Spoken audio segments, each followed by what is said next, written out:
నేను సూపర్ 6 ఇస్తే ఈ ముఖ్యమంత్రి అంటున్నాడు నేను కూడా ఉచిత ప్రయాణ సౌకర్యం మా ఆడబిడ్డలకు ఏర్పాటు చేస్తానని నేను హామీ ఇచ్చాను. ఇప్పుడు ఆయన ఓడిపోతాడని సర్వేలు వచ్చేసాయి.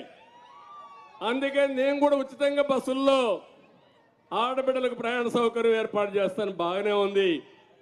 వాళ్ళ దగ్గర దోచుకున్న నిత్యావసర వస్తువుల ధరలు పెరుగుతాయి. ఎవడిస్తాడు ఆ డబ్బులు తిరిగి? కరెంటు ఛార్జీలు దోపిడీ చేశారు. ఎవరిస్తారు ఆ డబ్బులు తిరిగి?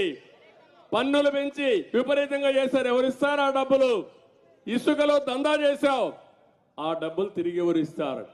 మద్యాన్ని అమ్ముకొని వాళ్ళ జీవితాలు నాశనం చేశావు. ఇవన్నీ క్షమించరాని నేరాలని చెప్పి కూడా నేను మీకు తెలియజేస్తున్నా. అందుకే నేను ఒక మాట అన్నాను, మార్చవలసింది ఎమ్మెల్యేలు కాదు, మార్చవలసింది ఎవరిని?